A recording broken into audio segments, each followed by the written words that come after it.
En el primer trimestre del 2026 se registraron 518 homicidios en el Perú, lo que refleja un incremento de la violencia e inseguridad ciudadana en el país. Solo en marzo se contabilizaron 180 casos y en Lima ocurrieron 64 de esos homicidios, lo que evidencia que la capital sigue siendo una de las zonas más afectadas pese a las medidas de seguridad adoptadas. Y estos datos provienen de registros nacionales de defunciones reportados por el Sistema Informático Nacional de Defunciones SINADEF. Justamente sobre ese tema vamos a hablar con Ricardo Valdés, ex viceministro del Interior. Muchas gracias por esta comunicación. Con gusto, Carla. Buenos días.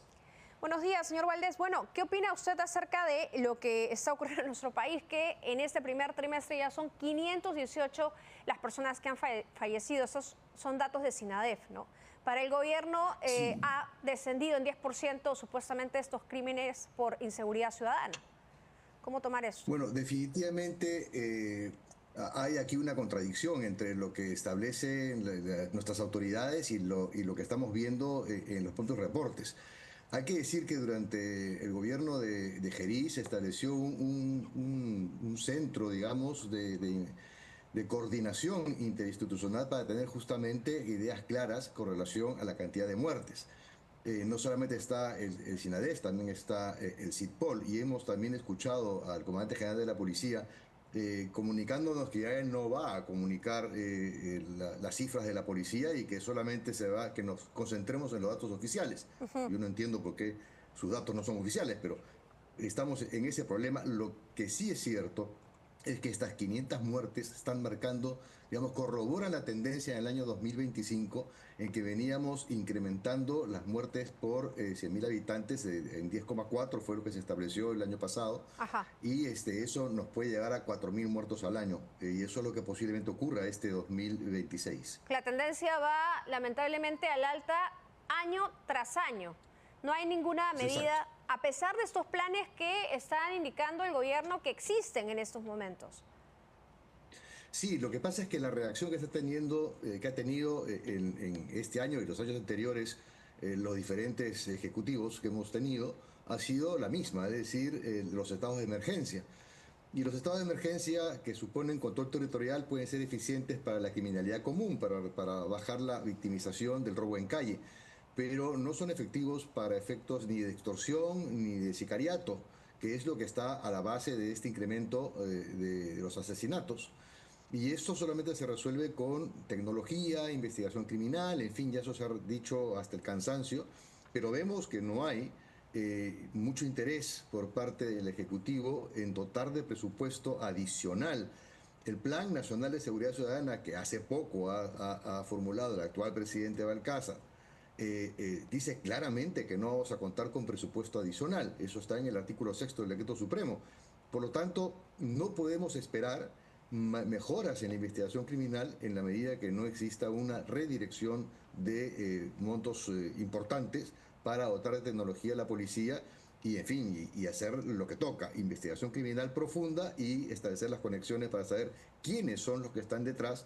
Y esto supone también participación del Poder Judicial, el Ministerio Público, que viene siendo abogado desde hace muchos meses, también con el tema presupuestal, y sin duda la participación de reguladoras como la Superintendencia de Banca y Seguros o CIPTEL y el sector privado para intercambiar información. Correcto. Usted ha hablado acerca de la investigación, ¿no? Que no se está en estos momentos dando. Muchos de los candidatos han indicado que debería reforzarse a la policía, incluso han hablado de cambiar a la policía desde adentro. Por eso es un trabajo, me imagino, que va a tomar bastante tiempo, ¿no? Nosotros necesitamos acciones inmediatas. ¿Hay algún tipo de salida? ¿Hay algo que está fallando en esta cadena? Porque a pesar del estado de emergencia, realmente no vemos un descenso en los fallecimientos y en las extorsiones, la criminalidad. Sí, nosotros tenemos encuestas del Observatorio del Crimen y la Violencia y de ahí hemos establecido que 19 millones de peruanos y peruanas consideran que la extorsión es el principal problema que en estos momentos tiene la inseguridad en el Perú. Y en lo que se refiere a economías ilícitas, son el narcotráfico, la minería ilegal y la trata de personas, las tres economías ilícitas más preocupantes para los ciudadanos de este país. Hay información importante que yo creo que puede reconducir los planteamientos de los partidos políticos. Entiendo que habrá que esperar a ver qué ocurre este domingo, quiénes son los dos que van a pasar a disputar la segunda vuelta. Y entiendo que ahí vamos a tener mayor claridad para saber qué es lo que en la práctica los candidatos a la presidencia, ya los finalistas, vayan a ofrecer para lidiar con este problema. Hay cosas que se pueden hacer de corto plazo, sin duda, pero eso tiene que estar mapeado y tiene que ser parte de la voluntad política de quien vaya a asumir la presidencia, ¿no? Justamente ahora el gobierno ha lanzado este decreto que modifica las reglas de intervención de las Fuerzas Armadas durante este estado de emergencia, lo cual ha generado de alguna manera un tanto debate, ¿no? Mientras que algunos aplauden esta medida, otros indican que esto tiene que ser bastante limitado, teniendo en cuenta que se pueden producir excesos en este control por parte de las Fuerzas Armadas, ¿no? Que tienen además una formación totalmente diferente a la que tiene un policía. Absolutamente distinta, son misiones distintas, la preparación es diametralmente opuesta. La policía tiene, digamos, dos vertientes claras, grandes, que son las de la policía de cercanía, la de la comisaría, la que está justamente haciendo prevención, cercana a la ciudadanía, también haciendo un poco de educación en términos de seguridad y por supuesto también interviniendo rápidamente para mitigar lo que es la delincuencia común. Pero también hay otro nivel mucho más amplio, más especializado, que es el de la investigación criminal, que es la otra gran línea de la policía, que es la que está justamente, que es la que debe ser fortalecida para lidiar con las organizaciones criminales. Y dentro de ellas hay un nivel superior, inclusive, que son las economías ilícitas. Entonces, si aquí, en esta área, no introducimos mejoras, reformas, no introducimos tecnología y presupuesto, muy poco se va a poder hacer. Hay muchas cosas, insisto, que se pueden hacer en el corto plazo, que se pueden, además, que darían resultado posiblemente en 4, 5, 6 meses. Pero ya eso sería un avance si es que se ponen en práctica, ¿no? Correcto. Digamos, que salgan las Fuerzas Armadas es más disuasivo, responde más de pronto a un llamado popular que a algo más efectivo. Depende. Yo creo que, por ejemplo, las Fuerzas Armadas podrían estar en lo que es la vigilancia de centros estratégicos para liberar policías que están en esa labor. Podrían asignarle, por ejemplo, patrullaje en los puntos de llegada y salida de las unidades de transporte público, puesto que se han visto ya con bastante frecuencia los atentados a los estacionamientos de los micros y de los buses.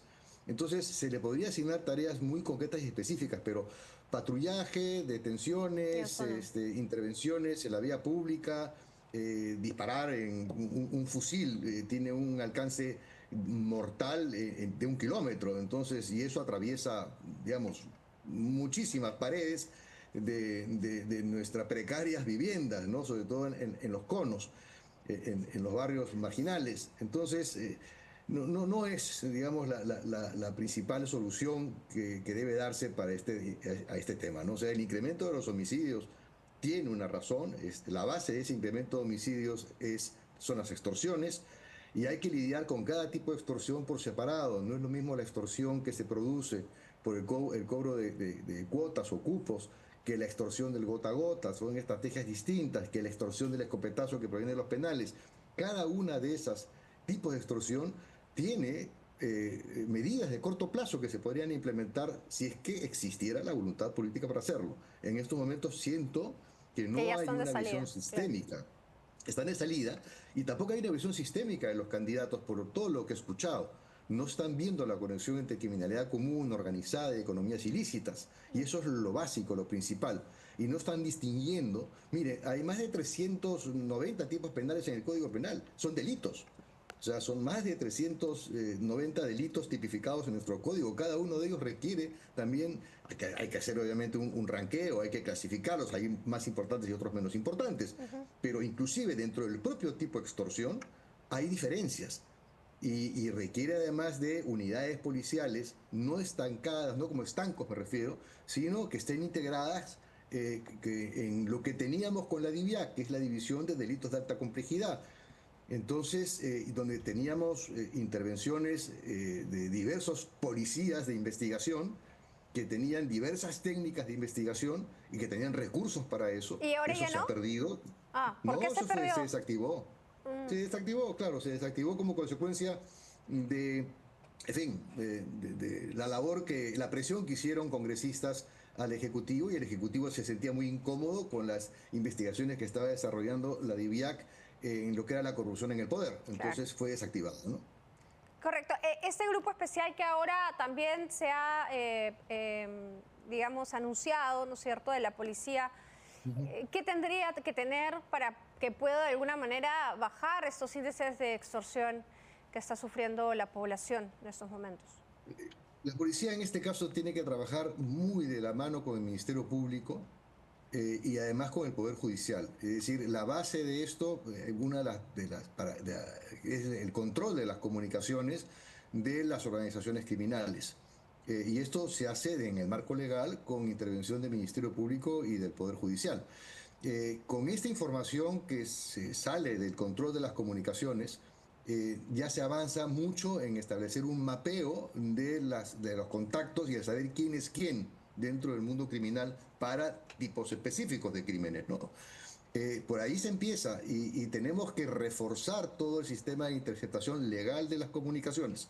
Y eso es un tema que debemos abarcar. Lo otro que se tiene que hacer es, en estos momentos, estos grupos especiales de policías, de la mano con el Ministerio Público y con el Poder Judicial, eso tienen que hacer grupos de tarea que aborden estas problemáticas, tendrían que invertir en tecnología, pueden contratar a una universidad inclusive que tienen alta tecnología, para meter ahí la información de las 75.000 denuncias que hay sobre extorsión, o más, inclusive ya acumuladas en los últimos 3 años.